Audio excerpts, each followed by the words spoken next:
to say thank you for the whole NGLCC team, Sabrina, Justin, Sarah. Let's give it up for them.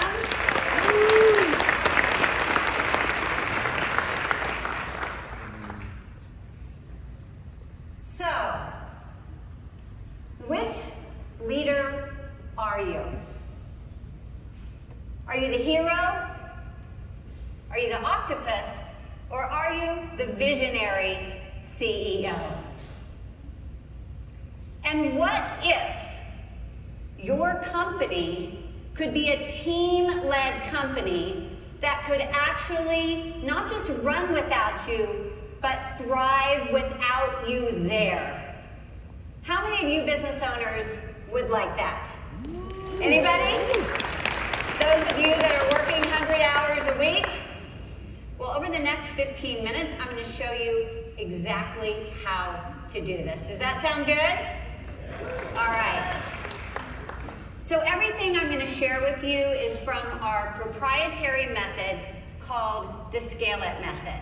And in my company for the past 15 years, we have helped over 150,000 businesses scale using this proprietary method. It's the only method specifically focused on scaling that addresses the entire company, not just operations or marketing or sales.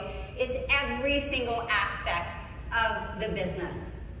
And it's really critical for all of you that are running companies that you have all of these 5 pillars shored up in your business. And when we talk to business owners often, when we meet them, we find that maybe 1 or 2 of these pillars are strong or working, and some of the others are non-existent. You see, you need a strong strategic vision. It's the most important pillar out of all 5. But interestingly enough, it's often the one that we spend the least amount of time on. We create something in January, we check in June, and we see how we landed in December. But you need to know where you're going, because how is your team going to get on board if they don't know? Then your cash flow, it's the oxygen of your business, right? It's driven by marketing, sales, and the organization of your finances. You need it coming in every single day. Alliance of the team is with the focus on alliance. We need diversity. We need diverse backgrounds. We need diverse thought. But we all need to be aligned to help move that vision forward.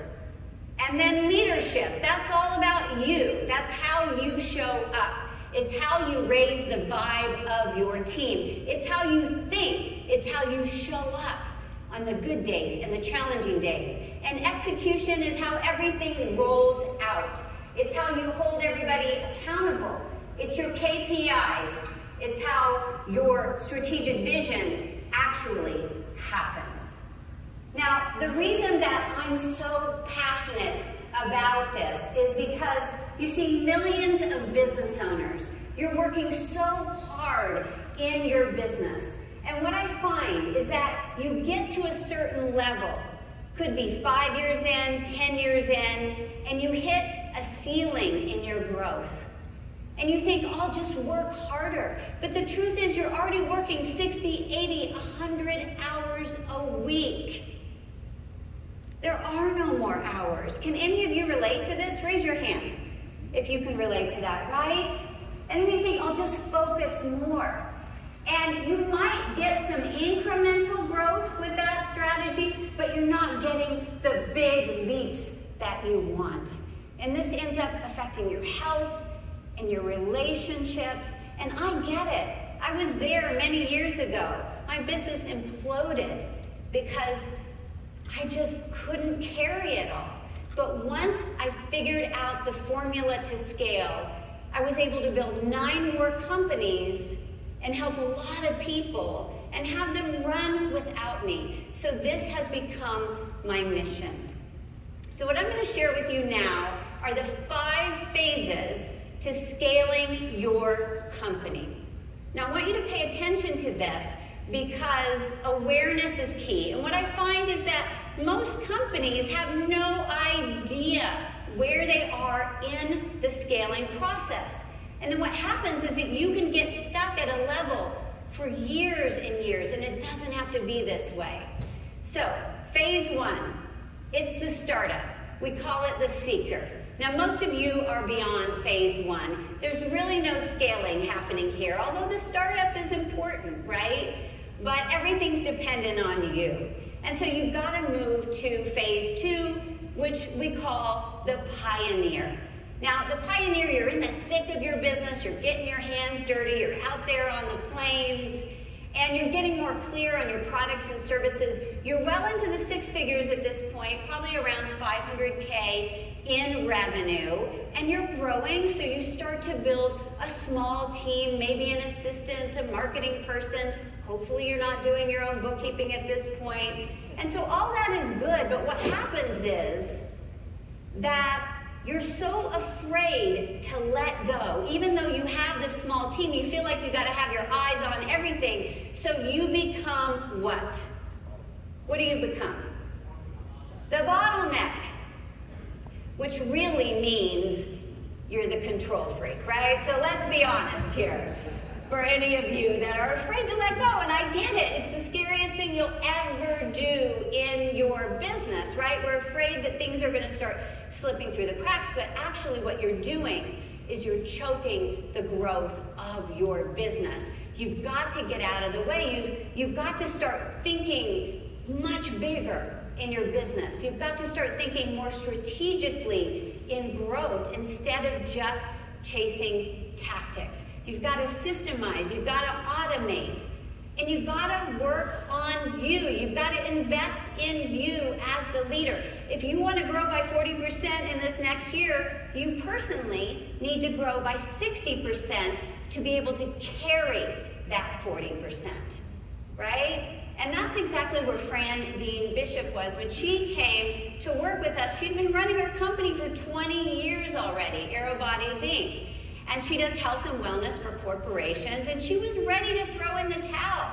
She was burned out, and she was really struggling getting her team aligned with her vision. And she didn't even really have a clear vision at this point, even though she was at the seven figures of her company. So we helped her get out of her own way, build a team-managed company, and now she's getting nine-figure contract after nine-figure contract. But the best part about it is she's not running any of them.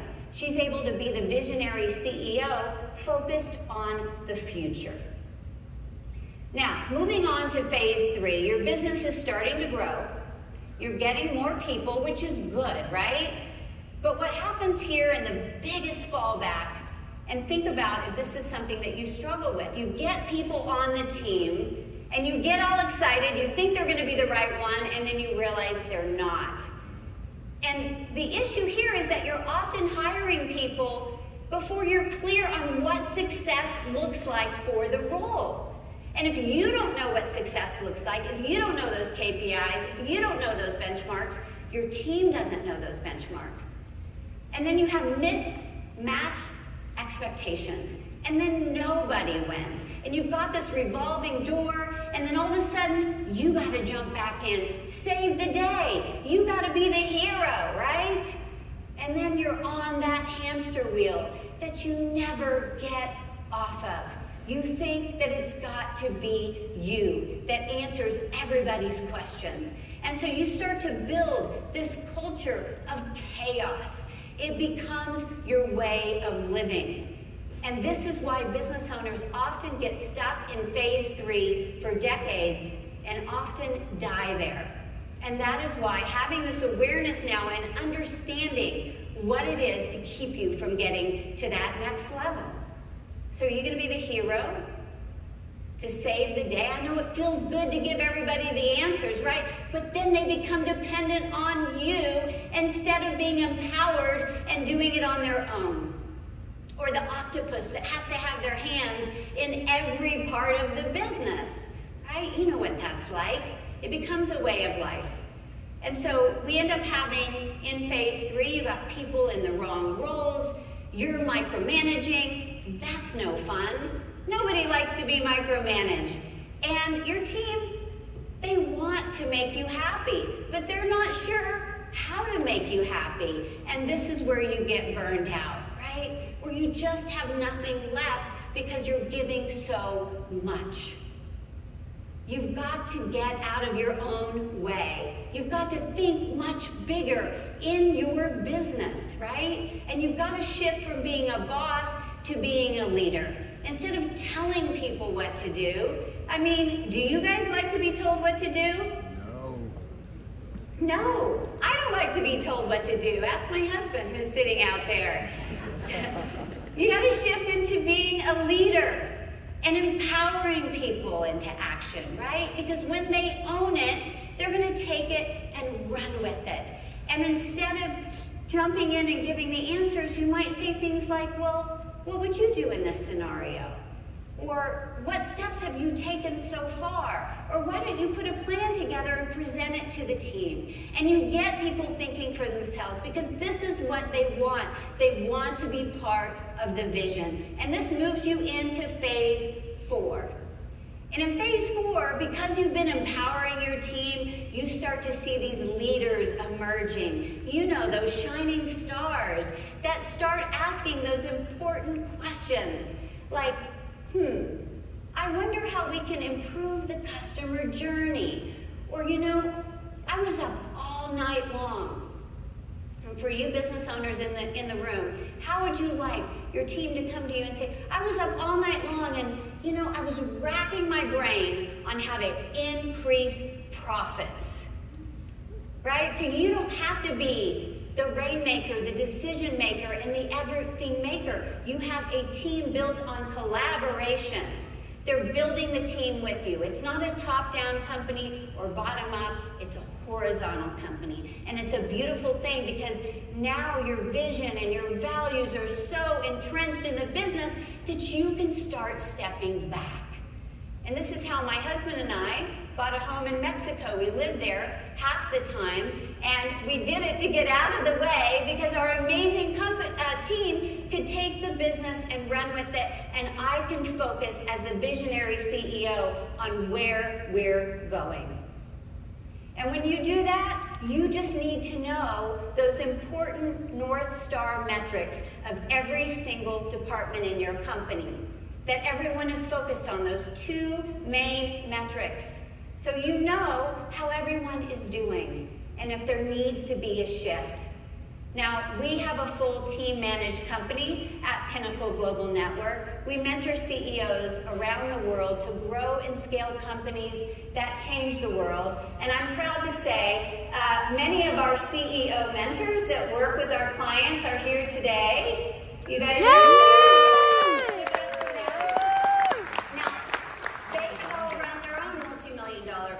They've had international companies, they've done mergers and acquisitions, thousands of employees. These are the people that are mentoring our CEOs around the world. And they really don't need me. They've got it handled. And what an amazing thing when you have that in your company, because your company's going to grow so much faster, you're going to help so many more people when you get out of the way. And you become that visionary CEO in phase 5. Now, we know you love your business. And some of you might be thinking, well, Allison, I actually like my business. I don't want to leave my business. That's not what we're saying here. But when you get to phase 5, you have choices. Because 87% of businesses are not saleable. 87%. And it's often because the day you leave, your business falls apart. So you need a company that can run without you. Then you could sell the business if you want. You could pass it down to your children. You could become chairman of the board and bring in the CEO, or scale it up further. Right? Does that sound good? Yeah. Does that sound good? Yeah? All right, but you don't have to do it alone. As Phil Knight, the founder of Nike, said, it's hard enough out there. Get all the help you can get, right? And so we're really proud of the work that we do at Pinnacle Global Network. So which leader are you? I know it feeds the ego to be the hero. And I know it can be wild and crazy crazy to be the octopus. But you owe it to your team, and you owe it to your dream to be the visionary CEO. Thank you.